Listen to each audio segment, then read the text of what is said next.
nyingine tena ambayo imempendeza kwamba tuweze kuendelea kujifunza neno lake, na tutakwenda kuwa na series kama nilivyosema kwenye kipindi kilichopita ya masomo yanayohusu sana nyakati za mwisho, mambo ambayo Biblia imeyatabiri kwamba yatakwenda kutokea kabla ya ujio wa Bwana wetu Yesu Kristo. Na wiki iliyopita tulianza kuangalia juu ya udanganyifu mkubwa ambao Biblia imesema utakwenda kutokea katika nyakati za mwisho. Udanganyifu ulikuwepo katika Agano la Kale, udanganyifu ulikuwepo wakati wa mitume, lakini Biblia inasema kwamba katika nyakati za mwisho kiwango cha udanganyifu kitaongezeka. Bwana Yesu asifiwe. Kwa hiyo leo tutakwenda kuangalia kipengele kimoja ambacho kinasema Mungu awaletea nguvu ya upotevu wa uamini uongo. Kwamba Mungu awaletea watu nguvu ya upotevu wa uamini uongo. Biblia inasema kwamba katika ile Mathayo 24 ule mstari wa 14 inasema kwamba tena injili ya ufalme itahubiriwa kwanza na kuwa ushuhuda katika mataifa, ndipo ule mwisho utakapokuja. Kwa hiyo Biblia inatuambia kwamba kabla ya ujio wa Bwana wetu Yesu Kristo, injili ya ufalme kwa mara nyingine tena itahubiriwa. Injili ya ufalme itahubiriwa. Ndio maana tunaona watu wanaanza kuhubiri juu ya ufalme wa Mungu. Bwana Yesu alihubiri juu ya ufalme wa Mungu. Mitume waliagiza ufalme wa Mungu ndio uhubiriwe, lakini humu katikati baadaye viliingia vitu vingine, vikaja kuzaa injili zingine ambazo tunazisikia leo. Bwana Yesu asifiwe. Injili bado haijabadilika, kwani Yesu Kristo ni yule yule jana, leo na hata milele. Na unaona Bwana Yesu na mitume wakionya sana kanisa juu ya udanganyifu. Sasa wakati wa Bwana Yesu kanisa lilikuwa bado, kwa sababu kanisa limeanza baada ya kufufuka kwa Bwana Yesu. Lakini unaona Bwana Yesu akionya juu ya udanganyifu utakao kwenda kutokea katika nyakati za mwisho. Tunaona mitume wakionya sana juu ya udanganyifu. Ukisoma kile kitabu cha Matendo ile 20 kuanzia ule mstari wa 29, Paulo anasema hivi. Paulo anaandika kwa kuongozwa na Roho Mtakatifu, anasema najua mimi ya kuwa baada ya kuondoka kwangu mbwa mwitu wakali wataingia kwenu, wasilihurumie kundi. Tena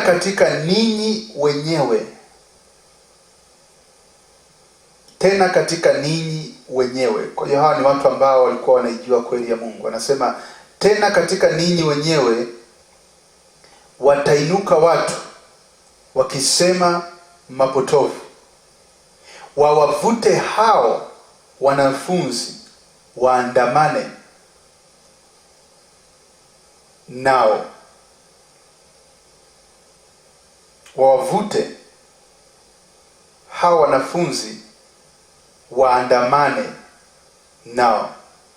Angalia mstari wa 31, anasema kwa hiyo kesheni mkikumbuka ya kwamba miaka 3 usiku na mchana sikuacha kumwonya kila mtu kwa machozi.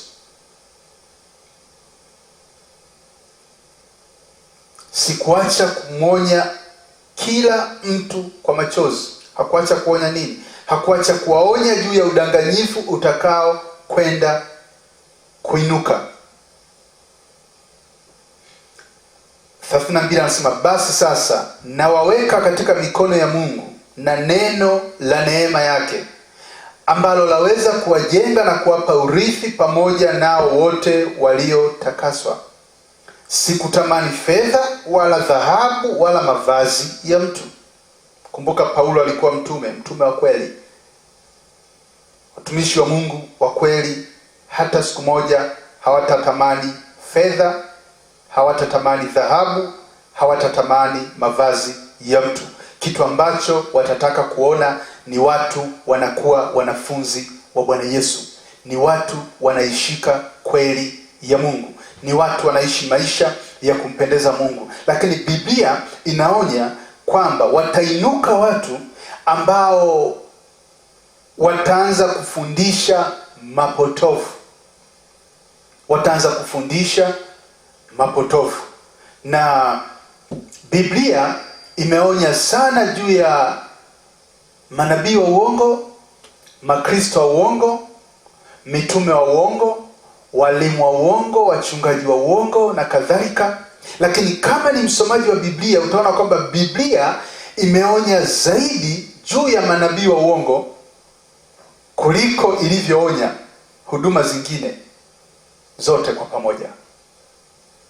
Maana yake ukiangalia maandiko yaliyoonya juu ya manabii wa uongo, halafu ukaangalia na maandiko yaliyoonya juu ya walimu, wachungaji, mitume, wainjilisti, utaona kwamba imeonya zaidi juu ya ujio wa manabii wa uongo.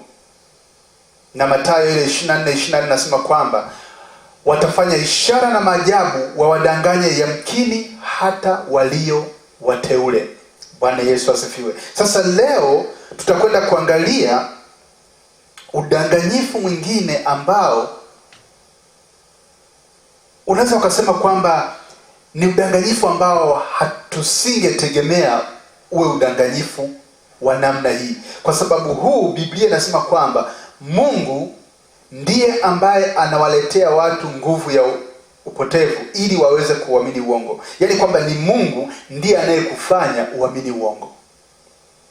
Bwana Yesu asifiwe. Na tutakwenda kuangalia maandiko. Kwa nini Biblia inatuambia kwamba kitafika kipindi ambacho Mungu ataachilia nguvu ya watu kuamini uongo. Ukisoma ile Wathesalonike wa pili, sura ya 2 mstari wa 10 mpaka wa 12.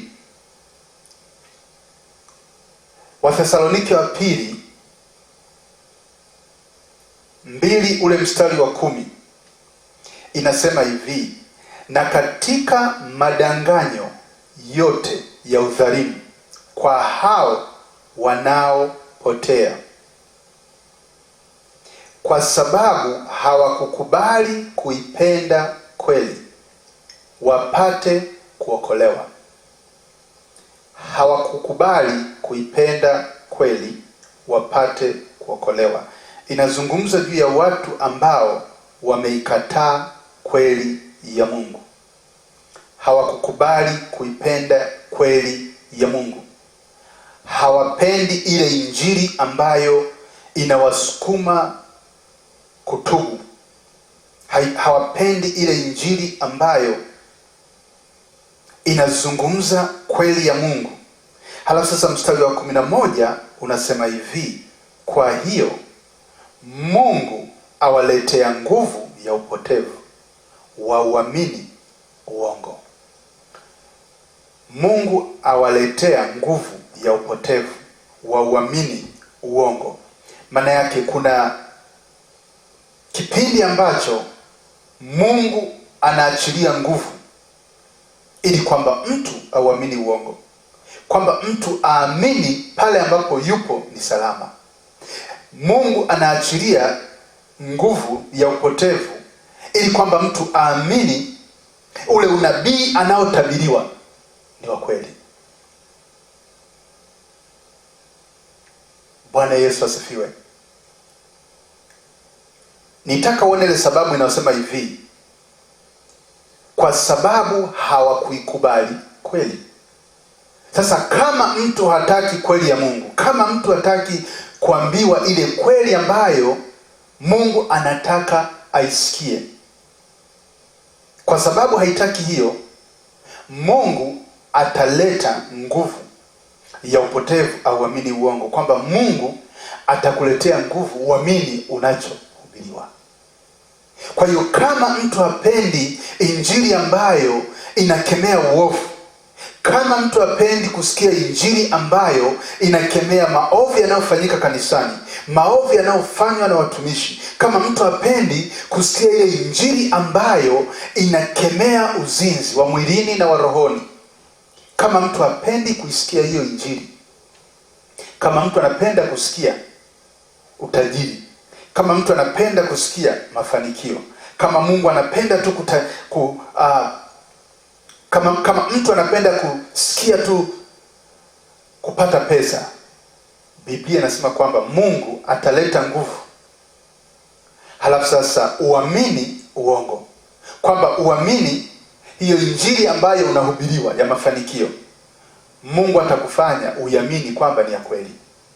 Kwa hiyo utafikiri kwamba ni kweli, utaamini ndani ya moyo wako kwamba wanachohubiri manabii wa uongo na ahadi wanazozitoa, Mungu atafanya uamini kwamba ni kweli. Lakini nataka uone sababu itakayofanya Mungu afanye hiyo, ni kwa sababu amesema na watu juu ya watu kuacha dhambi, watu kumrudia Mungu, lakini watu hawasikii, watu hawabadilishi njia zao, na kwa sababu hiyo sasa anawaletea kile ambacho wanakitaka.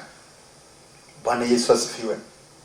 Tusome Wafalme wa Kwanza ile sura ya 22. Wiki iliyopita tulisoma maandiko kadhaa, lakini leo tuisome kwa upana. Wafalme wa Kwanza sura ya kwanza, Wafalme wa Kwanza sura ya 22, ule mstari wa kwanza unasema hivi: wakakaa miaka 3 pasipo vita kati ya Sham na Israel. Ikawa mwaka wa 3, Yehoshafati mfalme wa Yuda akamshukia mfalme wa Israel.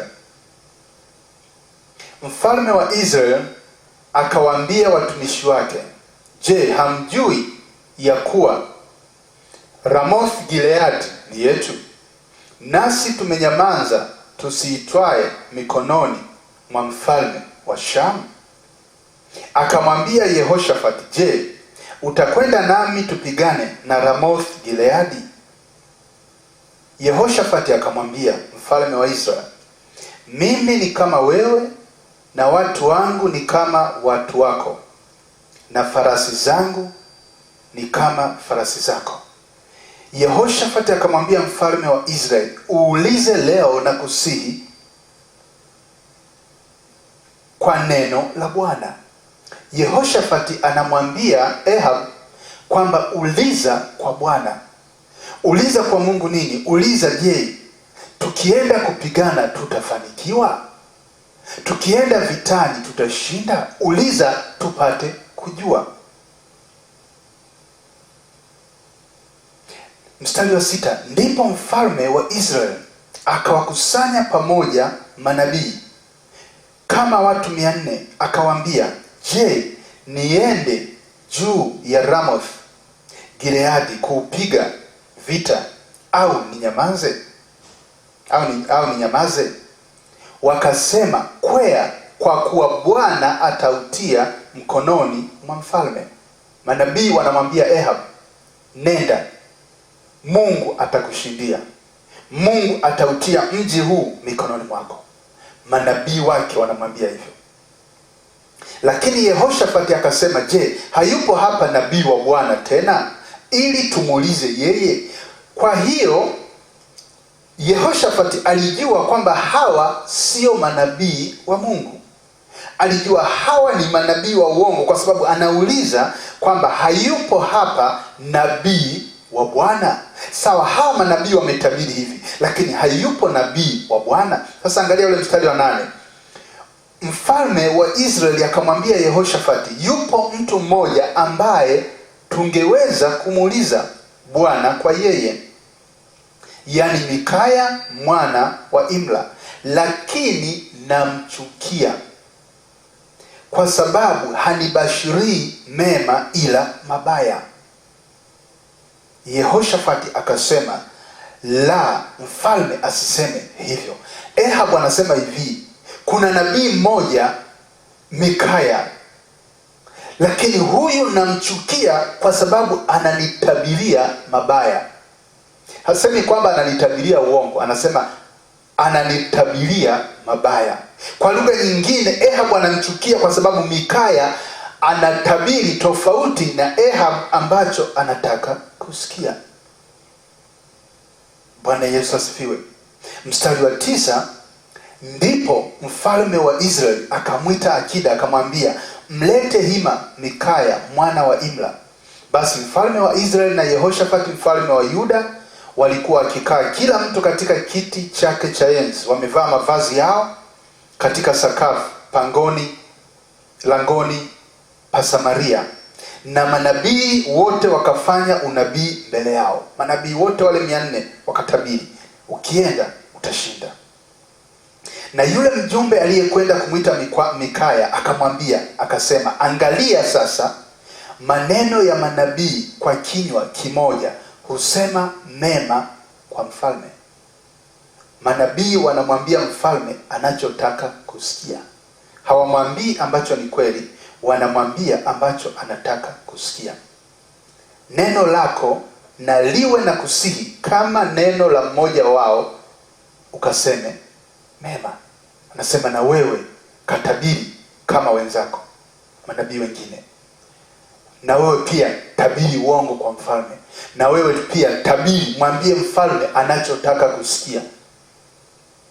Bwana Yesu asifiwe. Mikaya akasema, kama Bwana aishivyo, neno lile Bwana aniambialo ndilo nitakalo linena. Na alipokuja kwa mfalme, mfalme alimwambia, je, Mikaya, tuende Ramoth Gileadi kupiga vita au tunyamaze? Ahab anauliza swali lile lile kwa Mikaya alilouliza manabii wake. Manabii wake wamemwambia, nenda utashinda. Sasa hapa Mikaya akamjibu akamwambia, kwea ufanikiwe. Mikaya anamwambia, kwea ufanikiwe, kwa kuwa Bwana atautia mkononi mwa mfalme. Mikaya anamwambia Ahab kitu ambacho sio kweli. Lakini kwa nini anamwambia? Kwa sababu ndicho ambacho Ahab alikuwa anataka kusikia. Manabii wake wote wanamwambia utafanikiwa. Manabii wake wote wanamwambia utashinda. Huyu mtu anaenda kumchukua, anamwambia hivi, tabiri kama wenzako, tabiri kama wengine, na wewe tabiri kwamba mwambie mfalme atashinda. Halafu Mikaya anamwambia, kwea, nenda, utafanikiwa. Mfalme akamwambia, mara ngapi nikuapishe usiniambie neno ila yaliyo kweli, mema ila anasema hivi, mara ngapi nikuapishe usiniambie neno ila yaliyo kweli kwa jina la Bwana. Ahabu ni mtu ajabu kwa sababu anamchukia Mikaya kwa sababu Mikaya anamtabiria mabaya. Kwa hiyo manabii wa uongo wanamtabiria Ahab kwamba nenda utashinda. Halafu Mikaya anakuja naye anamwambia hivi, nenda utashinda. Halafu Ahab anasema hivi, mara ngapi nikuapishe usiniambie neno ila yaliyo kweli. Kwa hiyo huyu anataka kusikia kweli. Halafu mstari wa 17 anasema hivi, Mikaya akasema, naliwaona Waisraeli wote wametawanyika mlimani kama kondoo wasio na mchungaji. Bwana akasema, hawa hawana bwana, na warudi kila mtu nyumbani mwake kwa amani. Mfalme wa Israeli akamwambia Yehoshafati, je, sikukuambia hanibashirii hata nibashiria mema ila mabaya? Mikaya akasema, sikia neno la Bwana. Nalimwona Bwana ameketi katika kiti chake cha enzi, na jeshi lote la mbinguni wamesimama upande wa mkono wake wa kuume na wa kushoto. Bwana akasema, ni nani atakaye mdanganya Ahab ili akwee Ramothi Gileadi akaanguke? Basi huyu akasema hivi na huyu hivi. Akatoka pepo akasimama mbele ya Bwana akasema, mimi nitamdanganya. Bwana akamwambia, jinsi gani? Akasema, nitaondoka na kuwa pepo wa uongo kinywani mwa manabii wake wote. Akasema, utamdanganya na kudiriki pia? Ondoka ukafanye hivyo. Mungu anamwambia pepo, ondoka ukafanye hivyo.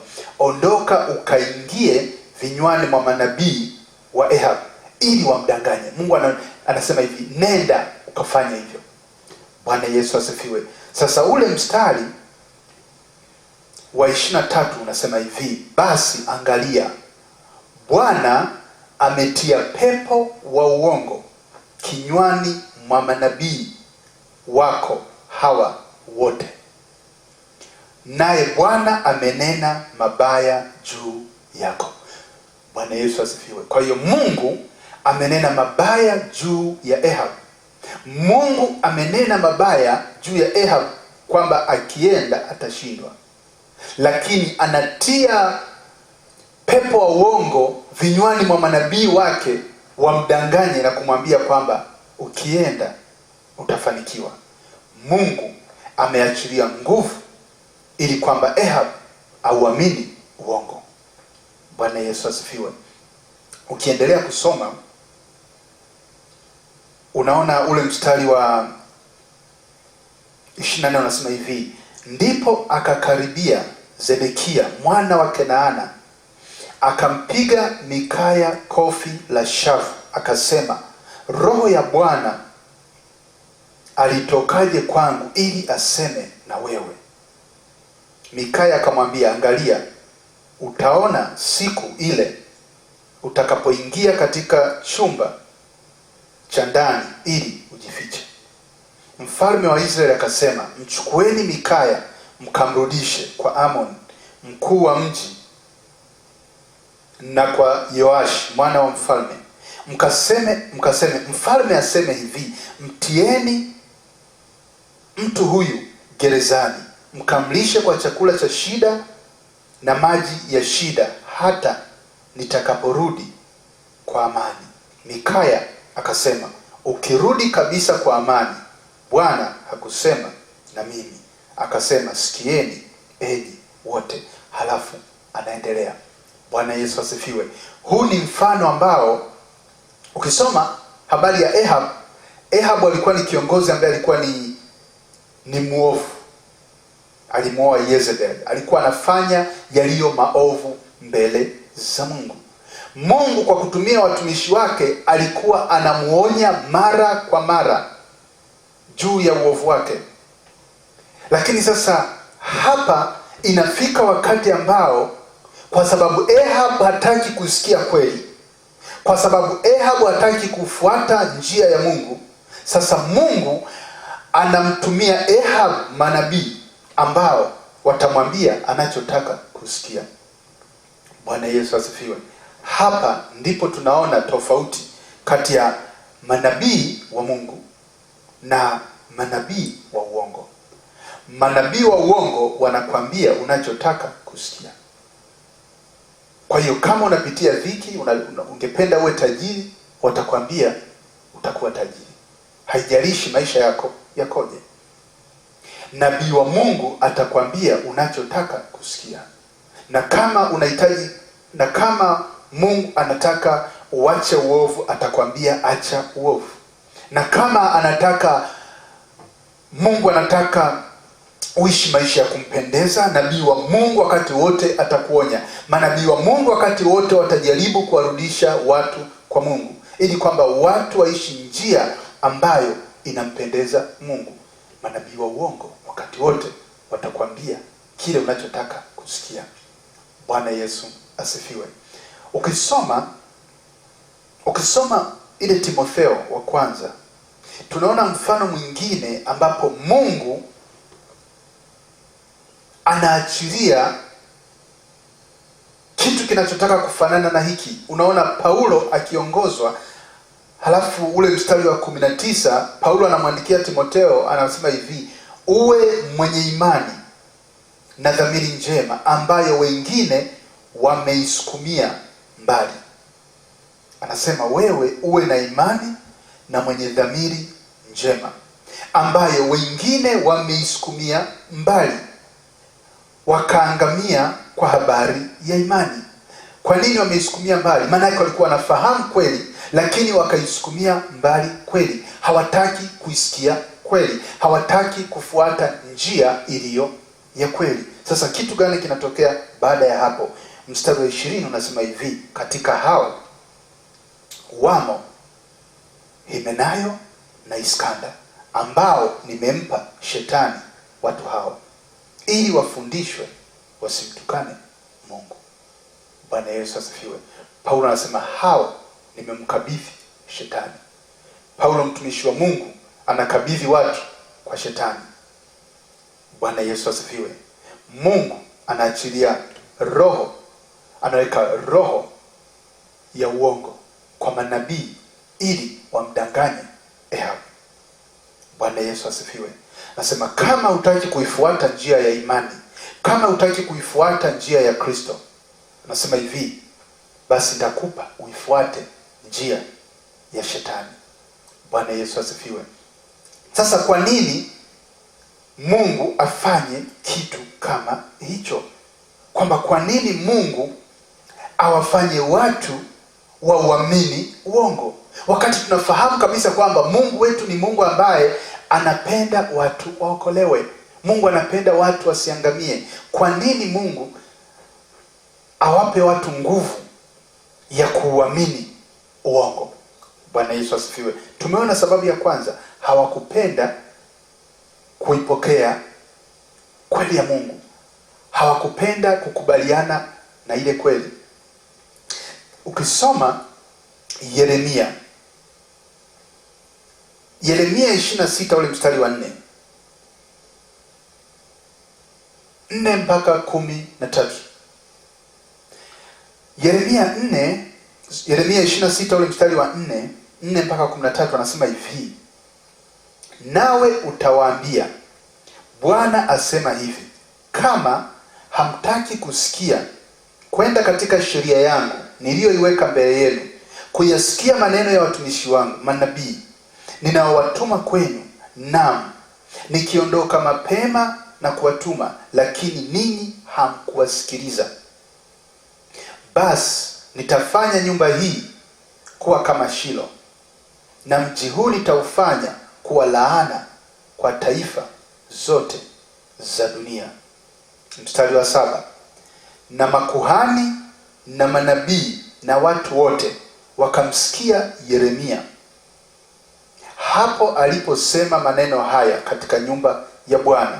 Ikawa Yeremia alipokuwa amekwisha kusema maneno yote Bwana aliyomwamuru kuambia watu wote, ndipo hao makuhani na manabii, hao ni watu ambao walikuwa ni watumishi. Sasa swali ni je, walikuwa wanamtumikia Mungu yupi? Ndipo hao makuhani na manabii na watu wote wakamkamata wakisema, bila shaka utakufa. Kwa nini umetabiri kwa jina la Bwana ukisema, nyumba hii itakuwa kama Shilo, na mji huu utakuwa ukiwa, hautakaliwa na mtu? Watu wote wakamkusanyikia Yeremia katika nyumba ya Bwana. Bwana Yesu asifiwe. Kwa nini wanamkusanyikia Yeremia? Kwa nini umetabiri mabaya? Walikuwa wanajua kwamba Yeremia ni mtu wa Mungu. Walikuwa wanajua kabisa kwamba Yeremia anachotabiri kinatokea. Kilichokuwa kinawasumbua, hakiwasumbui kwamba ni kweli inayohubiriwa. Kinachowasumbua ni kwamba walichohubiriwa, walichotabiriwa, sicho walichotaka kukisikia. wanamvamia Yeremia kwa sababu ametabiri tofauti na wanavyotaka kusikia. Wao wanataka kusikia kwamba tutafanikiwa. Wao wanataka kusikia kwamba mji huu utakaliwa na watu. Hayo ndio waliokuwa wanataka kuyasikia. Lakini Yeremia anawaambia tofauti na wanayotaka kusikia. Ule mstari wa 11, nisome wa 10. Unasema hivi: ndipo hao makuhani na manabii wakawaambia wakuu na watu wote wakisema, mtu huyu amestahili kufa kwa sababu ametabiri juu ya mji huu kama mlivyosikia kwa masikio yenu. Wanasema Yeremia anastahili kufa. Kwa nini? Kwa sababu ametabiri ukweli. Anastahili kufa kwa sababu amewaambia neno la Mungu. Anastahili kufa kwa sababu amewaambia neno ambalo hawataki kulisikia. Bwana Yesu asifiwe. Halafu unaendelea, ndipo Yeremia akawaambia wakuu wote na watu wote akisema, Bwana ndiye aliyenituma kutabiri juu ya mji, juu ya nyumba hii na juu ya mji huu maneno hayo yote mliyoyasikia. Basi sasa tengenezeni njia zenu na matendo yenu, mkaisikilize sauti ya Bwana Mungu wenu, naye Bwana ataghairi mabaya aliyoyanena juu yenu. Anasema hivi, acheni dhambi zenu, acheni uovu wenu, tengenezeni njia zenu, ishini maisha ambayo yanampendeza Mungu. Mungu ataghairi na kuacha uovu aliyoukusudia. Bwana Yesu asifiwe. Na hapa tunaupata moyo wa Mungu, pamoja na kwamba Mungu anaweza akaachilia ghadhabu kwa sababu watu hawaisikii neno lake. Mungu anasema hivi kwamba watu wakiifuata njia yake, Mungu ataghairi. Tunaona mfano huu kwa Yona. Kulikuwa na uovu mwingi, Yona akatumwa aende kutabiri juu ya hukumu ambayo Mungu atakwenda kuiachilia Ninawi. Lakini baada ya Yona baadaye alijaribu kutoroka, kukimbia, kwenda Tarshishi. Aliporudi akahubiri watu watubu, watu wamrudie Mungu. Kitu gani tunaona? Tunaona Mungu alighairi yale mabaya ambayo Mungu aliyakusudia kuyaleta. Mungu alighairi.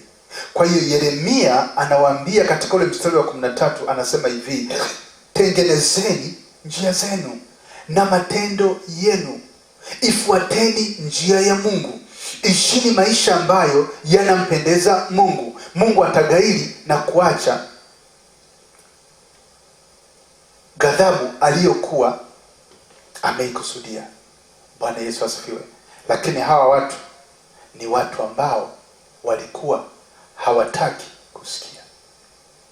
Ni watu ambao walikuwa wamekwisha kuchagua njia ya uovu. Hawataki kusikia kweli, hawataki kupokea neno la Mungu, lakini wanachotaka ni kufuata njia zao. Bwana Yesu asifiwe. Tunaona pia hii katika Agano Jipya, usiseme tu ni katika Agano la Kale.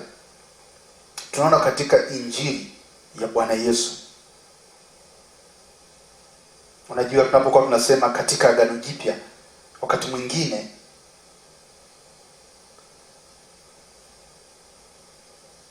watu wanashindwa kuelewa kwamba je, Agano Jipya lilianza lini? Kusoma Biblia utaona kwamba Agano Jipya lilianza baada ya Yesu kufufuka. Sasa hilo ni somo lingine, lakini nachotaka nikuonyeshe ni Yohana 12. Sasa labda kwa wewe ambaye una swali kuhusu Agano Jipya, ukisoma kitabu cha Yeremia unaona kuna unabii ambao ulitolewa kwamba Mungu anasema kwamba atakuja, ataleta agano lingine.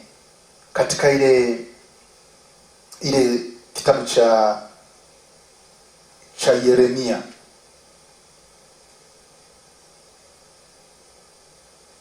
anasema kwamba siku zinakuja ambapo Mungu atakwenda kufanya agano na nyumba ya Israeli. Halafu anasema kwamba atamimina roho yake. Ni agano tofauti na lile agano la zamani. Ni agano ambalo watu watapokea Roho Mtakatifu. Bwana Yesu asifiwe. Sasa ukifuatilia kibiblia, ni wakati upi ambao Mungu alilithibitisha hilo agano? Utakuja kuona kwamba ni baada ya Bwana Yesu kufufuka. Bwana Yesu asifiwe. Sasa kwenye Biblia zetu hizi zimeanza agano jipya kuanzia Mathayo 1. Ndio zimeanzia agano jipya. Ila kibiblia agano jipya limeanza baada ya Yesu kufufuka. Kwa sababu baada ya Yesu kufufuka ndipo ambapo Roho Mtakatifu aliweza kuachiliwa kwa watu. Bwana Yesu asifiwe. Hilo ni somo lingine. Lakini nachotaka tuangalie ni ile Yohana 12 kuanzia ule mstari wa 36. Yohana 12 mstari wa 36 anasema hivi: maadamu mnayo nuru, huyo ni Bwana Yesu, iaminini nuru hiyo, ili mpate kuwa wana wa nuru. Hayo aliyasema, akaenda zake akajificha wasimwone. Walakini ajapokuwa amefanya ishara nyingi namna hiyo mbele yao, hawakumwamini.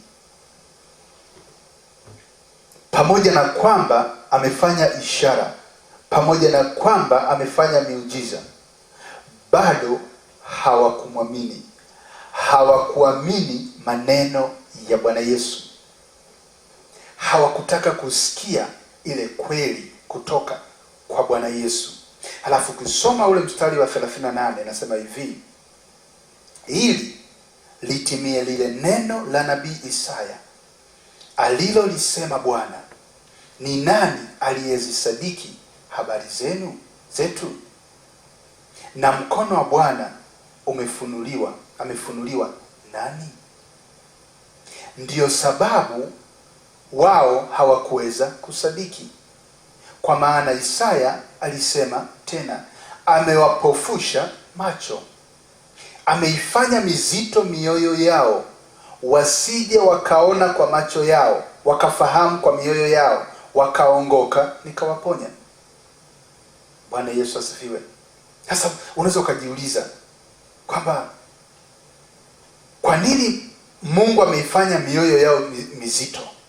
Kwamba Mungu ameifanya mioyo mizito ili wasije wakafahamu kwa mioyo yao, halafu wakaongoka wakaponywa. Unaweza kusema mbona sasa hii sio nature ya Mungu? Lakini sikia ndugu yangu mpendwa,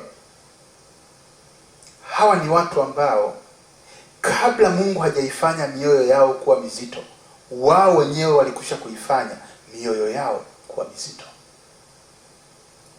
Kabla hawajapofushwa macho, wao wenyewe walikwisha kujipofusha macho ili wasione.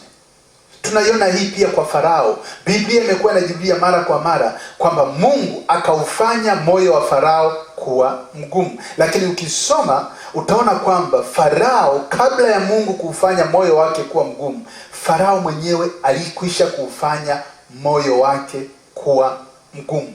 Alikwisha kuufanya moyo wake kuwa mgumu. Ndio maana tukisoma ile Kutoka, kuna maandiko kadhaa, lakini ukisoma Kutoka ile 8 ule mstari wa 15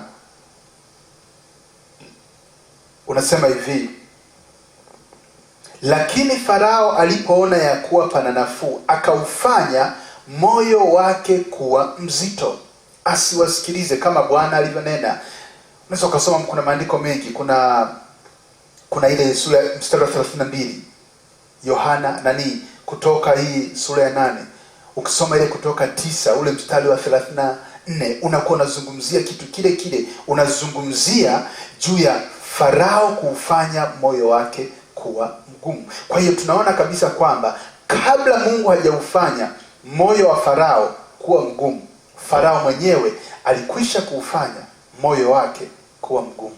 Kabla Mungu hajaachilia nguvu ya upotevu ili watu wauamini uongo, watu wenyewe walikwisha kuchagua kuamini uongo. Watu wenyewe walikwisha kuchagua kufuata njia yao. Watu wenyewe walikwisha kuamua kufuata ile njia ambayo wanataka kuifuata. Walikwisha kulikataa neno la Mungu. Hawataki kusikiliza neno la Mungu. Bwana Yesu asifiwe. Ukisoma Yeremia 7 mstari wa 27 anasema hivi. Yeremia 7:27 anasema, nawe utawaambia maneno hayo yote, lakini hawatakusikiliza. Nawe utawaita, lakini hawatakuitikia. Bwana Yesu asifiwe. Mungu anamwambia Yeremia, utawaambia lakini hawatakusikiliza. Utawaonya watu juu ya manabii wa uongo, lakini hawatakusikiliza. Utawaonya watu juu ya udanganyifu unaoendelea kanisani, hawatakusikiliza. Utawaonya watu juu ya udanganyifu unaoendelea katika injili ya mafanikio, lakini hawatakusikiliza. Wataendelea kuifuata hiyo njia.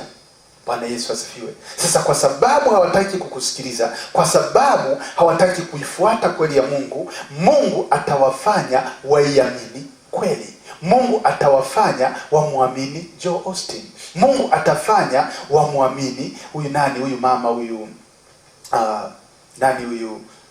watafanya amwamini Joyce Meyer. Mungu atakwambia, hutaki kuisikia kweli yangu, hutaki kuifuata njia ya msalaba, basi muamini anachohubiri Joel Osteen. Amini kwamba kuna njia nyingi za kuingia katika ufalme wa Mungu. Amini hivyo. Bwana Yesu asifiwe. Kabla Mungu hajaachilia nguvu ya watu kuamini uongo, Mungu anawaonya, Mungu anawaambia neno lake, Mungu anasema na watu, lakini watu wanafanya mizito mioyo yao. Watu hawataki kuipokea kweli ya Mungu. Biblia inasema hivi, utakuja wakati ambao watu watayakataa mafundisho yenye uzima.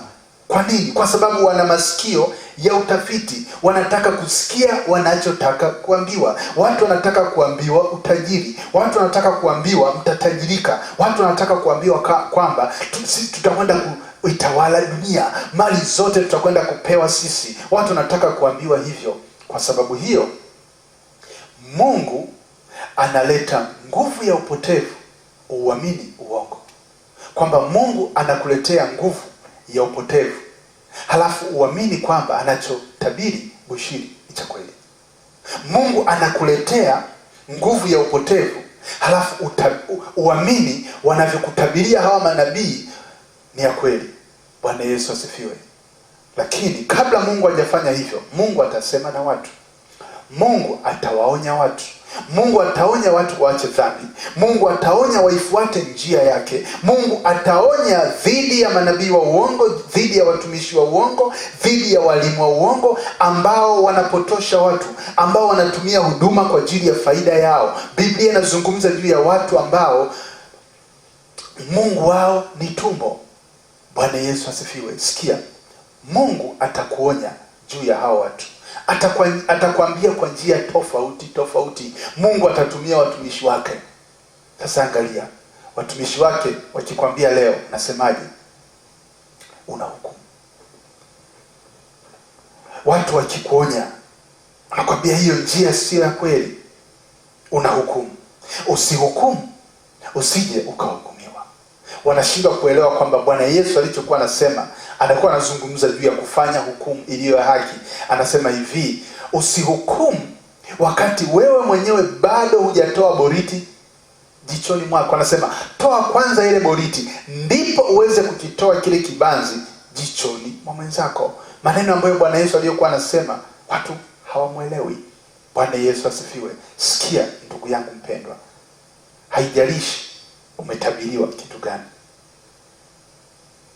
haijalishi unatabiriwa kitu gani, neno la Mungu linabaki pale pale. Njia za Mungu zinabaki pale pale. Lakini ukiendelea kufanya moyo wako kuwa mgumu, kama hutaki kuipokea kweli ya Mungu, kama hutaki kuacha maisha ya dhambi na kwenda msalabani, na kujiachilia kwa Mungu na kumwambia Bwana Yesu, ninakuja, ninaomba unisamehe dhambi zangu, ninaomba unisaidie niishi maisha ambayo yanakupendeza wewe, ninaomba niishi yale maisha ya hofu ya Mungu, nisaidie kwamba Roho yako Mtakatifu akapate kuniongoza katika kweli yote, sio kweli nusu. Bwana Yesu asifiwe. Sikia, kama hutaki hiyo Injili, Mungu ataachilia nguvu ya upotevu, uamini uongo. Ndio maana manabii wa uongo, watumishi wa uongo leo wanakusanya sana watu. Kwa nini? Kwa sababu kuna wengine ni kwamba Mungu alikwisha kuachilia hukumu ili wadanganywe. Biblia inasema kwamba hukumu inaanzia katika nyumba ya Bwana. Kwa wale ambao wakati wote wanakuwa wanaikataa kweli ya Mungu, unakuja wakati ambao Mungu anakwambia sasa yatosha. Amini unachoamini. Sasa yatosha. Mfuate huyo nabii wa uongo. Amini unachoamini. Fuata huo unabii anaokutabiria. Ufuate huo. Fuata huo unabii kwamba utakuja kuwa tajiri. Fuata huo unabii kwamba pesa zitashuka kutoka mbinguni. Fuata huo unabii. Endelea kuishi maisha yako ya dhambi, halafu uamini kwamba Mungu atakuletea pesa kwenye mto. Si ndio Injili ambayo unataka kuisikia? Endelea kuifuata Injili hiyo. Mungu anaachilia nguvu ya upotevu ili uamini uongo, ili uamini kwamba hicho unachotabiriwa ni kweli, ili uamini kwamba hiyo njia unaoendelea ni kweli. Lakini Biblia inasemaje? Inasema ni kwa sababu ya hukumu. Ni kwa sababu ya hukumu. Ni kwa ajili ya hukumu. Ni kwa ajili ya hukumu. Kwamba Mungu wetu, pamoja na kwamba Mungu ameachilia neema ya wokovu, inabidi tuelewe neema ya wokovu ikoje. Bwana Yesu asifiwe. Neema sio kuishi maisha ya dhambi halafu na kutegemea tu kwamba Mungu ataendelea kujibu maombi. Neema sio kuendelea tu unaishi maisha ya dhambi, halafu ukimaliza kutenda dhambi unaenda mbele za Mungu, unapiga magoti, unatubu, Mungu ninaomba unisamehe. Halafu wakati unaomba ukiwa unatubu, unakuta SMS inaingia WhatsApp kutoka kwa hawala, unachukua halafu unajibu. Ukishajibu unaweka simu pembeni, unaendelea kuomba toba. Hiyo sio tafsiri ya neema. Hiyo kwa Kiingereza inaitwa self deception. Huo ni udanganyifu. Ndugu yangu mpendwa, Biblia inasema kwamba kama tukitenda dhambi na tukiwa na ule ujuzi juu ya dhambi, haipo tena dhabihu. Tusome kitabu cha Waebrania 10:26. Maana kama tukifanya dhambi kusudi, baada ya kupokea ujuzi wa ile kweli, haibaki tena dhabihu kwa ajili ya dhambi. Bwana Yesu asifiwe. Kwa hiyo unaweza ukawa unadanganywa kwamba unaweza ukawa na Roho Mtakatifu ukaendelea kuishi maisha ya dhambi, halafu baadaye rudi tu kwa Mungu, anakusamehe, unaendelea na maisha kama kawaida. Ndugu yangu mpendwa, sikia. Biblia imezungumza wazi kabisa. Ukisoma kwenye Agano la Kale, Biblia inasema hivi kwamba mume akimwacha mke, halafu yule mke akaolewa na mume mwingine, halafu yule mume wa pili akafariki, Biblia inasema hivi, yule mume wa kwanza hawezi tena kumrudia mke aliyemwacha. Akishamwacha mke wake hawezi kumrudia. Halafu Biblia inasema hivi, kwa sababu gani? Kwa sababu ni machukizo mbele ya Bwana. Ni machukizo, alikwisha kumwacha mke halafu akamrudia. Ni machukizo mbele ya Bwana. Bwana Yesu asifiwe. Ni kitu gani Biblia inatufundisha? Biblia inatuambia pia mahusiano kati ya kanisa na Kristo. Yule ambaye alikwisha kuonja kipawa cha Roho Mtakatifu akaamua kuchukua talaka kwa Bwana Yesu, Biblia inasemaje? Hiyo talaka ndiyo tayari. Asikudanganye mtu kwamba kuna kurudi. Akisha achika, ameachika. Ukisoma Waebrania sura ya 6 mstari wa 4. Waebrania 6 mstari wa 4 inasema, kwa maana hao waliokwisha kupewa nuru na kukionja kipawa cha mbinguni na kufanywa washirika wa Roho Mtakatifu. Mstari wa 5, na kulionja neno zuri la Mungu na nguvu za zamani zijazo, wakaanguka. Baada ya hayo haiwezekani kuwafanya upya tena wakatubu. Biblia inasema haiwezekani kuwafanya upya wakatubu. Hawawezi kumrudia Kristo. Bwana Yesu asifiwe. Kwa hiyo ndugu yangu mpendwa, kama unaishi maisha ya dhambi, ukifikiri kwamba unaweza ukaishi tu maisha ya dhambi baadaye unarudi kwa Bwana Yesu, unaomba, unaendelea na maisha ya dhambi, Biblia inasema wale waliokwisha kuonja kipawa cha Roho Mtakatifu wakianguka, haiwezekani kuwafanya upya wakatubu. Bwana Yesu asifiwe. Kuna watu ambao hawataki kuisikia kweli. Kuna watu ambao tayari walikwisha kuamua kufuata njia zao. Biblia inasema kwamba huwezi kuwarudisha. Itafika wakati Mungu anasema yatosha. Kwa Yeremia alisema yatosha. Alisema usiwaombee hawa watu tena. Alisema usiwaombee kwa sababu sitasikia. Sitasikia maombi yao. Sitasikia maombi yao. Sitasikia toba yao. Tayari yatosha. Bwana Yesu asifiwe. Bwana Yesu asifiwe. Mungu neema aliyoiachilia ya wokovu tusichukulie ya kawaida.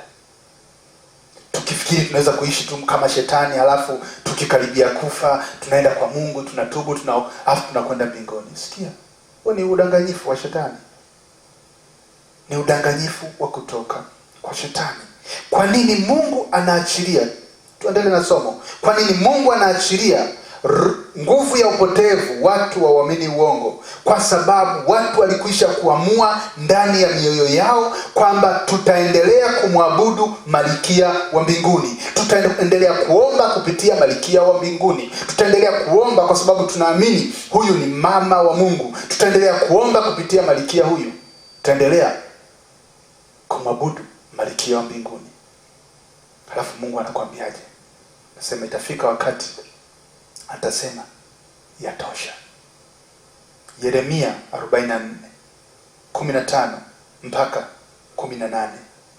Yeremia 44:15 nasema hivi, ndipo watu wote waliojua ya kuwa wake zao waliwafukizia uvumba miungu mingine, na wanawake wote waliosimama karibu mkutano mkubwa, yani watu wote waliokaa katika nchi ya Misri, katika Pathrosi, wakamjibu Yeremia wakisema,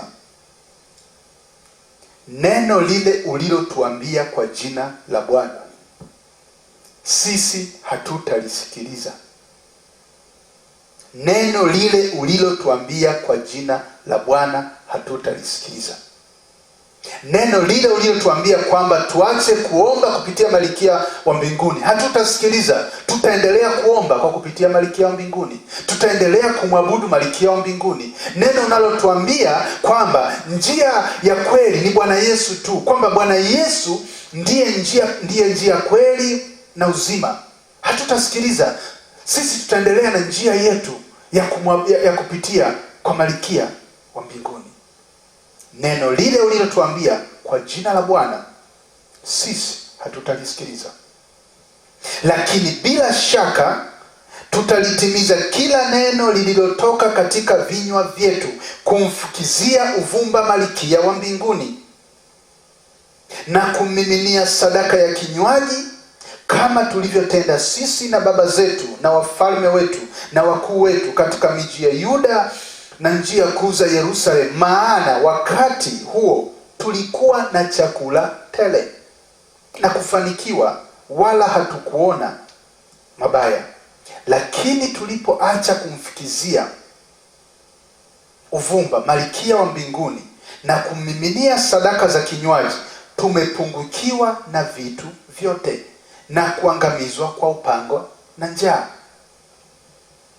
Bwana Yesu asifiwe. Hawa watu wanasema kitu ambacho Wakristo wengi sasa hivi wanasema. Baada ya kuja kwa Yesu, sasa kila kitu hakiendi. Baada ya kuja kwa Yesu, hata biashara yangu haiendi. Baada ya kuja kwa Yesu, kila ninachojaribu kufanya kinakwama. Bwana Yesu asifiwe. Nani aliyekudanganya kwamba ukija kwa Yesu mambo yatakuwa mstari? Nani aliyekudanganya kwamba kwa Yesu ni tambalale? Bwana Yesu asifiwe. Hawa watu wanamwambia Yeremia hivi, neno ulilotuambia hatutasikia. Tutaendelea kumwabudu Malkia wa mbinguni. Malkia wa mbinguni, kwa wale wanaofahamu, huyu alikuwa anaita kwamba alikuwa ni mama wa Mungu. Alikuwa anaitwa ni Ishtar, Malkia wa Mungu. Hii ni dini ya wapagani iliyoanza wakati wa Nimrod, ambapo watu walikuwa wanaomba kupitia huyu Malkia wa mbinguni. Kwa sababu Nimrod alimuoa mama yake. Kwa hiyo mama yake alikuwa ndio mke wake. Kwa hiyo baadaye watu walikuwa wanaomba kwa Nimrod kwa sababu akijua ni Mungu kwa kupitia mama yake. Kwa hiyo wanaomba kwa Mungu kwa kupitia mama wa Mungu. Bwana Yesu asifiwe. Does it sound familiar? Ndio kitu ambacho kinaendelea leo pia. Ila leo wanatumia jina lingine. Lakini ibada, kuomba kupitia Malkia wa mbinguni, nataka uone kwamba hakukuanza leo. Hakukuanza sijui karne ya ngapi. Kulianza kabla. Kulianza hata kabla ya Agano la Kale. Watu walikuwa wanaomba kupitia Malkia wa mbinguni. Kitu gani kinaendelea leo? Watu wanaomba kupitia Malkia wa mbinguni. Mungu anasema Yesu ndiye njia pekee. Yesu ndiye njia, kweli na uzima. Yesu pekee ndiye mpatanishi wetu kwa Mungu. Sisi tutapitia kwa Malkia wa mbinguni. Mungu anasema hivi, basi sawa, amini hivyo. Amini kwamba unaweza kuomba kwa kupitia Malkia wa mbinguni nikakusikia. Mungu anawaletea nguvu ya upotevu wa uamini uongo. Ndio maana kuna watu leo wanaomba kupitia Malkia wa mbinguni, lakini wanakwambia tuna amani. Wanakwambia tuna amani kwa sababu gani? Mungu amekwisha kuachilia nguvu ya uongo, ya upotevu, ili wauamini uongo. Ili waamini kwamba kwa kuomba kwa kupitia Malkia wa mbinguni maombi yao yanasikika. Inabidi wanaamini hicho kitu. Kwa hiyo Mungu anawafanya waamini. Bwana Yesu asifiwe. Lisikie neno la Bwana. Lisikie neno la Bwana. Kama hutaki kuipokea kweli ya Mungu, kama hutaki kupokea kwamba Yesu Kristo ndiye njia pekee, hakuna njia yoyote ile nyingine isipokuwa Bwana Yesu. Kama hutaki kuamini hiyo kweli, Mungu atakufanya uamini uongo. Mungu atakufanya uamini uongo. Uhamisho wa Babeli. Bwana Yesu asifiwe. Baada ya wana wa Israeli kutenda uovu, kuto kuisikia sauti ya Mungu aliyokuwa akisema nao kupitia manabii, tunaona Mungu akiachilia hukumu kwa wana wa Israeli. Mungu anawaambia kwa vinywa vya Yeremia, kwa kinywa cha Yeremia anawaambia sasa watakwenda Babeli. Watakwenda kutiwa mikononi mwa Babeli, mikononi mwa mfalme Nebukadneza. Hawakuisikia kweli ya Mungu. Sasa kumbuka kwamba ile ilikuwa ni mfano wa wale ambao hawataki kuisikia sauti ya Mungu, hawataki kuipokea kweli ya Mungu. Mungu atawatoa hao ili waende Babeli, ili waiamini dini ya Babeli, ili waamini injili ya Babeli, ili wakae Babeli. Bwana Yesu asifiwe. Ndio maana unaweza kaelewa sasa kwa nini leo ukiwa unawaonya sana watu juu ya dini ya Babeli, ukiwa unawaambia kwamba hii ni dini ambayo Mungu hakuianzisha. Kanisa ambalo tunalisoma kwenye Biblia ni kanisa ambalo Biblia inasema kwamba mmejengwa juu ya misingi ya mitume na manabii. Ni kanisa lile ambalo linaishi maisha ya kumpendeza Mungu. Ni kanisa lile ambalo limeoshwa kwa damu ya mwana kondoo, limesafishwa na kutakaswa kwa neno la Mungu. Biblia inasema hivi, msipozaliwa kwa Roho hamwezi kuingia katika ufalme wa Mungu. Msipozaliwa kwa maji hamwezi kuingia katika ufalme wa Mungu. Msipozaliwa kwa neno, kwa Roho Mtakatifu, mkawa kiumbe kipya, hamwezi kuingia katika ufalme wa Mungu. Asikudanganye mtu. Haijalishi ni dini ipi, haijalishi ni dini ya Nimrod, haijalishi unamfuata Semiramis, haijalishi Ishta amepewa jina gani. Ndugu yangu mpendwa, kwa wewe ambaye uko Babeli, isikie sauti ya Mungu. Baadaye tutakwenda kuangalia juu ya hukumu ambayo Mungu atakwenda kuiachilia Babeli. Tutakuja kuangalia. Biblia inazungumza kwamba itafika wakati ambapo Mungu ataachilia hukumu juu ya Babeli. Mpinga Kristo anaandaa mazingira ya kutumia dini ya Babeli ili kudanganya watu. Lakini Biblia inasema katika kile kitabu cha Ufunuo 17, baadaye mpinga Kristo mwenyewe atateketeza Babeli. Babeli itaangamizwa kabisa, haitakuwepo tena.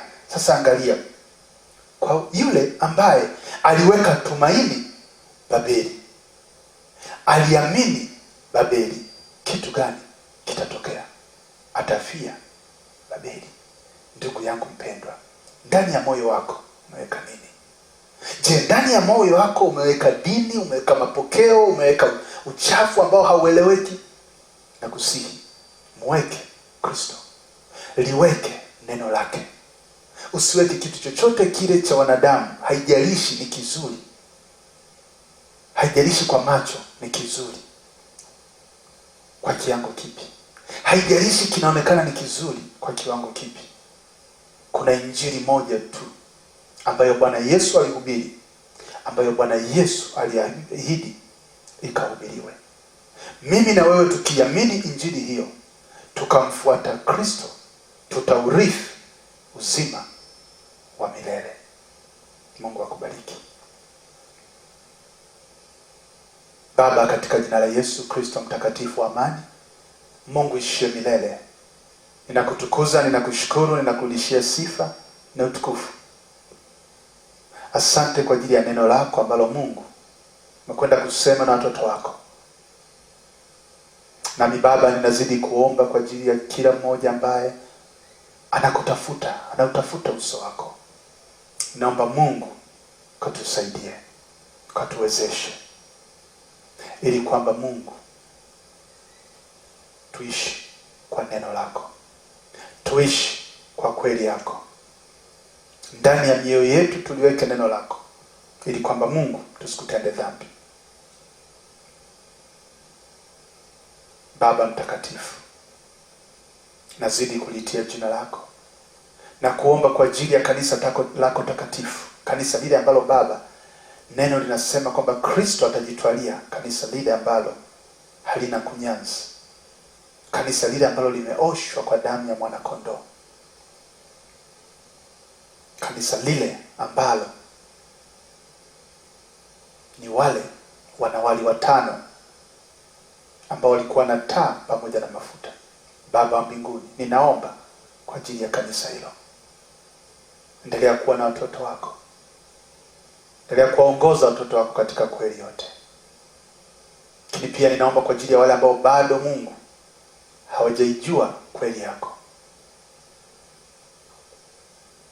wale ambao Mungu yamkini wanazifuata njia za udanganyifu wakifikiri ni njia yako. Baba mtakatifu, sema nao kila mmoja kwa namna ambayo umeikusudia. Ninalibariki na kulinua jina lako katika jina la Yesu Kristo. Amen. Amen. Mungu akubariki.